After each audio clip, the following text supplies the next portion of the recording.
We've handed over our food security to someone else, and they're here to help you take it back. It's the Farm to Table Direct Show with Ryan and Keith. Hello, everyone. Welcome to the Farm to Table Direct Show. We wanted to do just a little bit of follow-up on our last episode, which was with Freddie Kilgore from Kilgore Meat Processing Company. We're starting a little after episode called Afterthoughts, things that maybe we wish we would have said.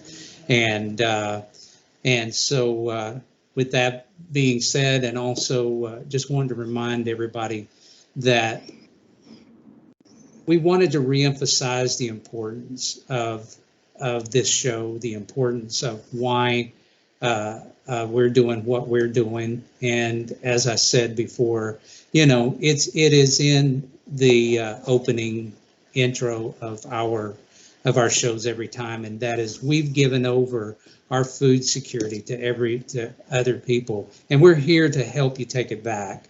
And I wanted to visit just a little bit about why we think that's important, and to start off with. Just why shopping local is important to us.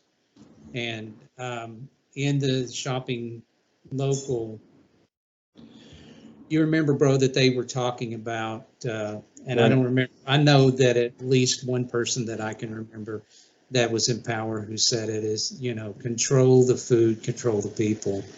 Right, yeah, that was a big, and that was a big red flag when you start hearing those kind of comments from anybody when, they're stating, it's a truth, yeah. But when they're stating it as one of their goals or one of their bullet points that they talk about that and they share that information, that kind of gives you a heads up as to what their motives are, and just further drives the importance of bringing everything as local as possible, to wrest that control out of the hands of those few. I think it's super, super important. Right. And one of the things that we had talked about a little bit earlier was this pyramid, that right. The way that things used to be, I just have a little illustration here.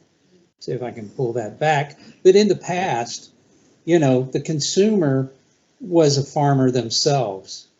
Right. And a lot of people had their own farms and everything. So the base was really broad. And up here, then there were always some middlemen that was in there between you and what the supplies that you got. Right. And, but in today's age, for convenience sake and for feeding everyone, they've learned how that they can put that in the hands of a few people, technology-wise. And I believe that we just turned over 8 billion just here recently on the planet, right? And this new system, the technology has been feeding people, but what that's done effectively is turned that pyramid upside down.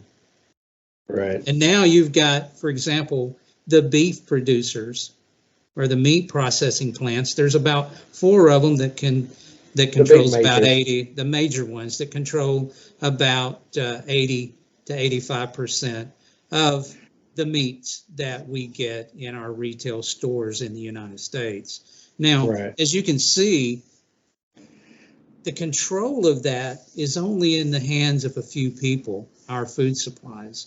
And that's why, we're working to try to turn that back upside down, at least to a certain degree. Now, we're not advocating, that we're trying to put, the big retailers out of business. And I don't think we could possibly do that.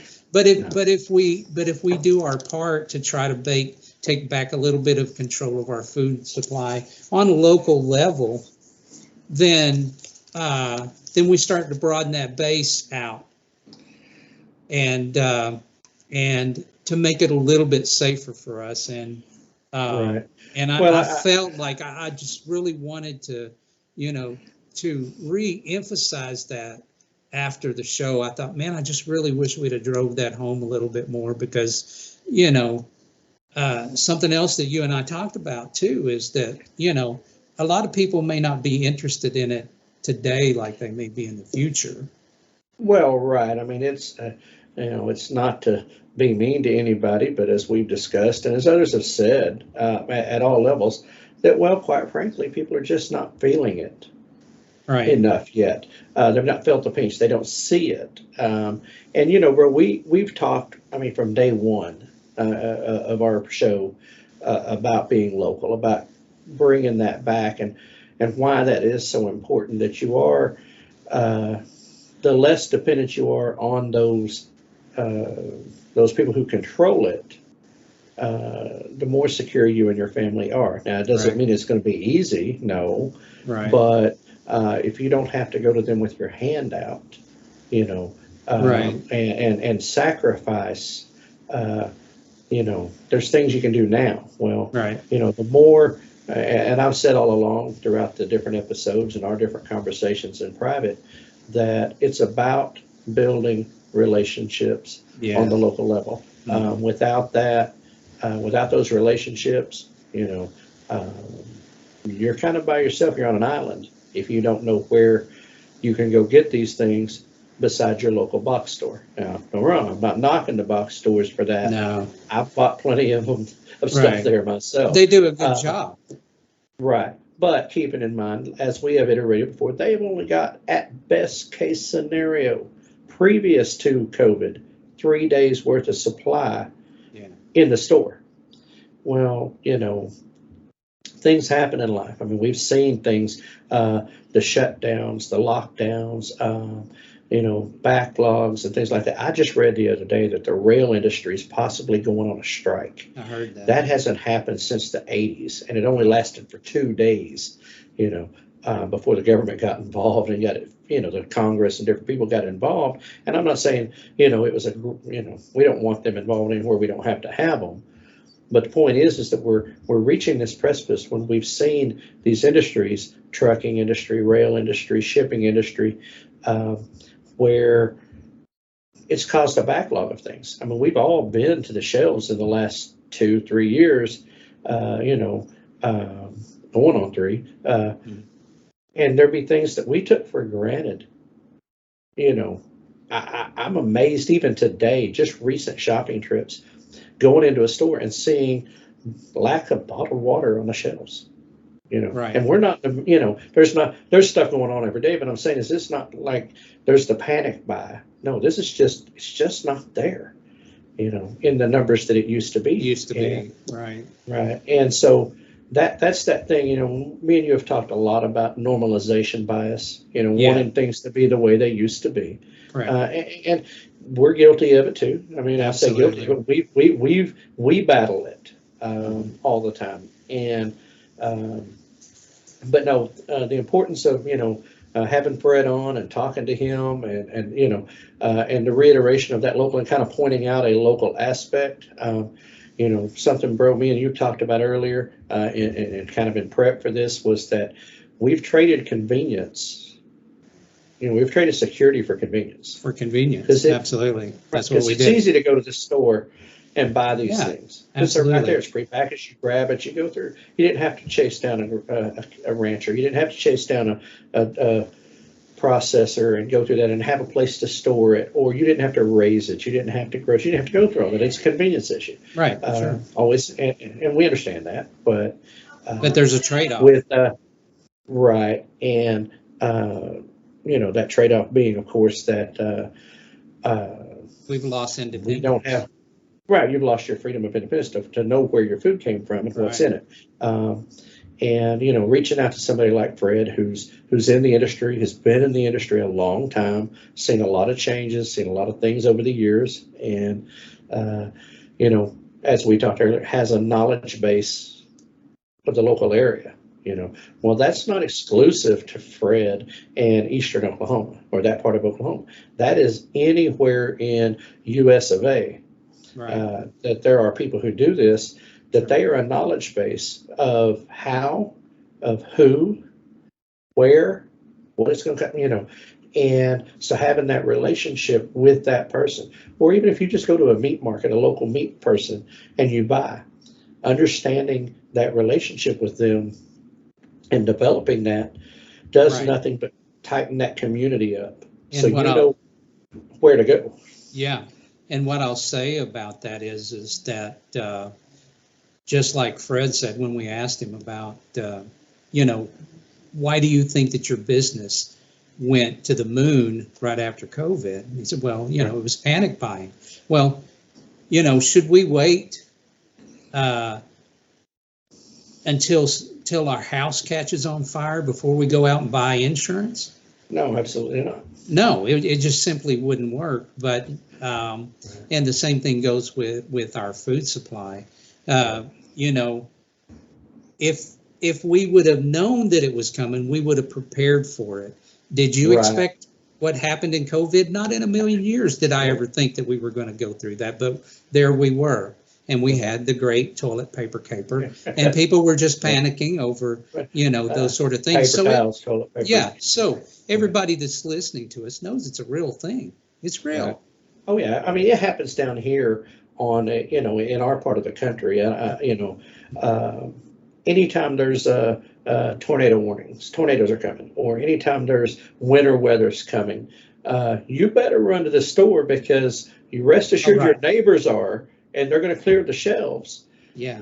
In preparation that they might not be able to get there for a few days because of the weather, or because you know things can happen with it, and it's, you know, snow, ice, whatever. I mean, we laugh. I mean, it's kind of almost a joke down here because you watch it. It's like you know you ain't going to find hot dog buns and hamburger buns. You ain't going to find water. You ain't going to find milk. You're not going to find those things on the shelf because people will buy everything they can get their hands on. You know, Right. and so it's like you know what do they do with it when it passes and they don't need it? You know, Right. but I mean, the point is that I mean, it happens on a small scale around here all the time. Right. COVID was just a bigger scale. It was more macro. This was a nationwide problem. This wasn't isolated to you know one part of the country. And, Right. You know, I would like to think that you know more of those shortages or you know the shortages are a thing of the past. But I mean the reality is we see what's happening. That no, it's just part of our life now. It's a continuation that we're going to be short of things from time to time. There's things that we took for granted being available that just they just aren't anymore. And so knowing the new somebody, norm. it's the new norm. And so knowing somebody locally, whether they grow vegetables or whether they're fruits or whether they raise beef or pork or poultry or whatever, to where you can, if you can't grow it yourself, if you don't have the space, the time, whatever to grow yourself, you know where to go get it. And that fosters a local economy. Right. And that money stays home, you know, and that's important. You know, I was very thankful after talking to Fred the other day because what I felt like is that you and I established a really pretty strong connection there with Fred. Oh, absolutely. You know, and so if things, you know, I'm going to try to prepare for that before it comes. And you and I have been preparing for those things. But you know, I'm on a personal journey since COVID happened. Right. And that personal journey is to make sure that if it happens again, you know, we're at least somewhat prepared for that. Right. And I'm thankful for the Farm to Table Direct show, because if it wasn't for that, I wouldn't have had the opportunities to get in front of people.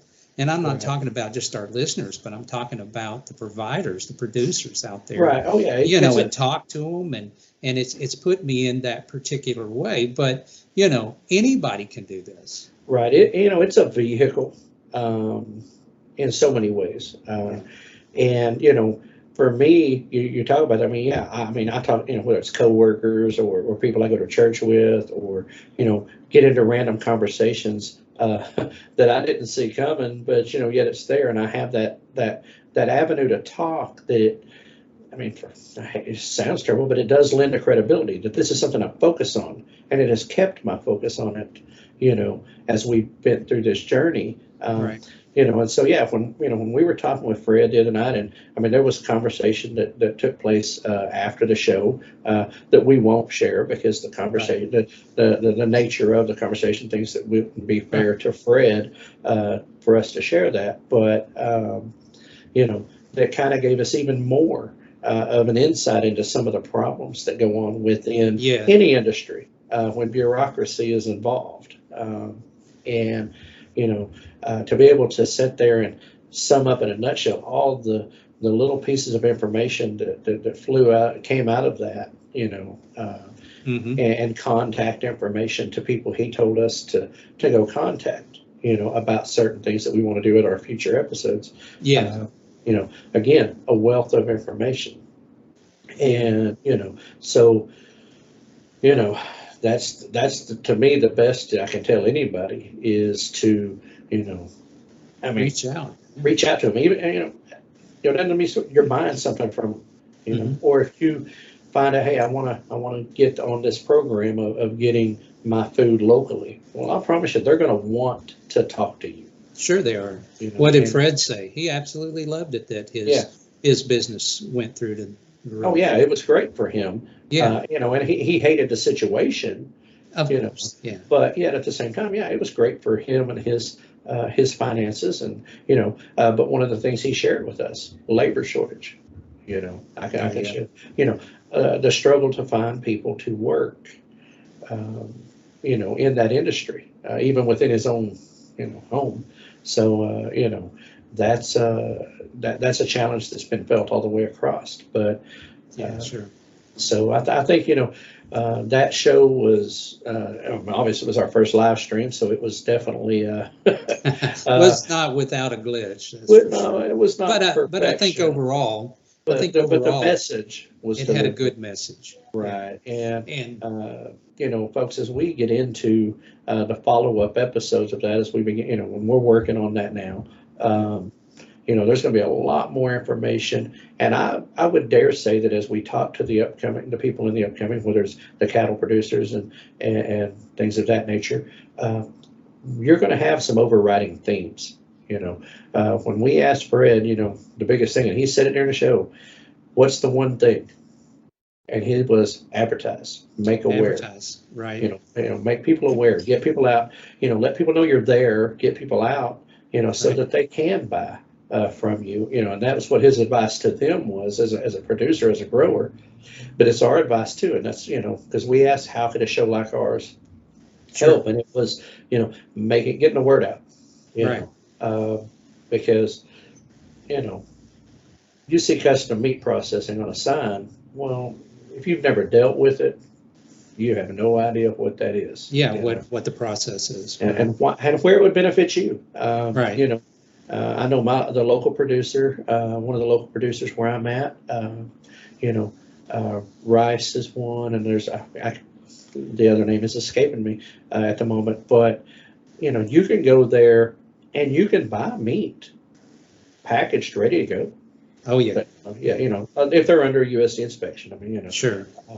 You can go there and you can buy this stuff from them or buy freezer bundles. That's what, when my children were home, as teenagers and stuff, and we were home a lot more, eating a lot more at home, that type of thing. Yeah, we would go buy a freezer bundle. Good grief, it saved me, tons of money over the course of months, and reduced the amount of money that I was spending at that box store. Right, and some of those producers are vertically aligned, meaning to say they actually raise it, they have it, they finish it, they process it, and then they package it, and they sell it to the public. Right, we have several of those in the area. We're going to reach out to them, going forward. But bro, I don't know what else. Well, I was just going to add one more thing to that, and that was that that not only was he talking about awareness as far as you and I in the Farm to Table Direct show, but he was saying if you're a producer out there, make them aware, advertise your product, advertise that you've got it for sale, because people just don't know. Oh yeah, right. You take advantage of the social medias and Sure. things of nature, Facebook and so on. Take advantage of those things. Get word out about where you are. I know there's, like I said, I've seen several in our area that do that, and but it's get the word out. I don't care what you raise. If you're raising cattle, if you're raising pigs, if you're raising chickens, if Goats. you're Yeah. goats, if you're growing vegetables, crops, whatever you're Right. doing, the more you advertise, the more you make people aware you're there. Obviously, it's good for your business, Right. but it's good for the community, and it helps bond that, you know. And I would even say to the farmers markets, do the same thing when you're open, when the Right. seasons you're open, get them out there, let people know you're there, so that way it just further builds those relationships, builds that community. Absolutely. Right. Yes. And as kind of a final note on that, on our little episode here, we'll close it up. Right. But folks, we live in evil times. Oh man. Every time I turn on the news and I hear, where somebody just walks up to somebody and point blanks them with a gun, they may not even know them, or a child gets shot from across the way because they got caught in crossfire, Right. in our own country. Right. I just think to myself, how do people mentally reach that point? Right. And folks, we live in biblical times. Oh, hands down. Satan is, he's very much in play. He's very much out there doing his job. Kiki brought that up, and I shared, and I'm gonna share with our audience and listeners that this past weekend, which was the weekend following Thanksgiving, Yeah. in a town called named Tyler, Texas. Sorry, Tyler, you get the bag. There was some type of pagan fest or something going on, but there was the Satanic Temple from Dallas was down there. They were set up, and they were performing unbaptism ceremonies. And I mean, they were giving them a certificate, and they would say this little chant and hail Satan, and the people who were perpetuating it and when they're doing it, they had these flags and making a show of it. And they dressed up in they had their costumes with the horns and all the different stuff. It was quite a spectacle. But Right. this was on open display, folks. This wasn't hidden in some back street or some back door. This was out in the middle of a public festival. Now, I will make note that some of the local churches were down there holding up "Trust Jesus," and Right. holding up "Jesus Saves" signs, and making their presence known as well, and Yes. standing up to this. So, I mean, I'm proud to report that. Sure. But I mean, but that's the type of thing that's going on. I mean, and it lends to this. I mean, people are disconnecting and taking God out of things, and just stand up in flagrant mockery of Yes. God. And I mean, we mentioned there, when we were having a conversation with Josh, who's not here with us right now, the COP27 the summit, the UN summit on green. I'm stealing his point. But Josh. they have. Sorry, Josh. They have. They've come out with a 10 Commandments. The Green Commandments. The Green 10 Commandments. I mean, and they did this, by the way, on the Sinai Peninsula. Jesuit priest from the Catholic Church went up Mount Sinai, came down, threw down tablets mocking, imitating Moses, and then bowed down at the base of the mountain, praying to God to forgive them and for this and for and to open the eyes of the leaders about climate change and all the damage and et cetera, et cetera. And I'm sorry, that is to me that is a blasphemous. That's an open mockery of God, and both the satanic stuff and on the flip side that to try to somehow or another replace the biblical 10 Commandments with a green 10 Commandments. Right. And I mean, I don't know. It's evil abounds, folks, and does. it is masquerading itself in so many ways, and then in other ways, it is wide open for everybody to see. And that's those who have eyes to see. And I would say something else, folks, is that I know that we primarily talk about preparing for our physical needs, you know, but, you know, behind the scenes, me and Ryan have not forgotten the spiritual aspect of the things that's going on. And this also plays into, you know, our reasoning for speaking up and speaking out about these things and preparing for ourselves, because, you know, we're redeeming the time because the days are of evil. Right. And anyway, I don't want to make this go on too long, bro. Right. You know, but folks, like I said, just keep in mind that there's two preparations. There's preparation of the body. There's preparation here in this world.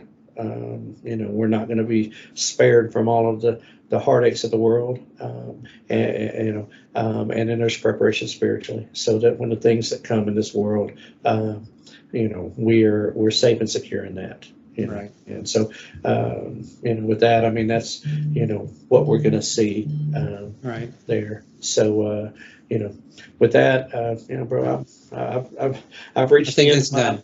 yeah. It's the end of the line for us tonight. Yeah. But All folks, right. hey, thanks for your time. Thanks for your attention. Thanks for tuning in. Check us out in all the places. Like, subscribe, share. Share.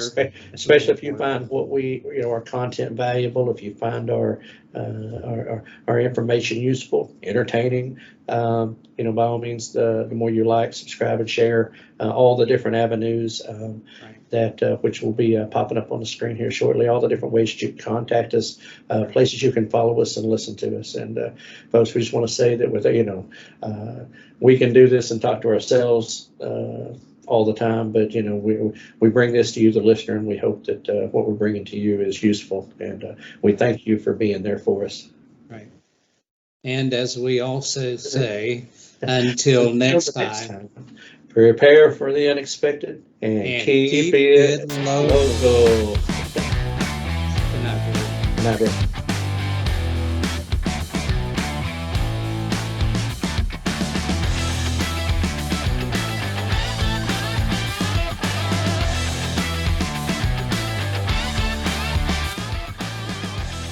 No humans were harmed in the production of this podcast.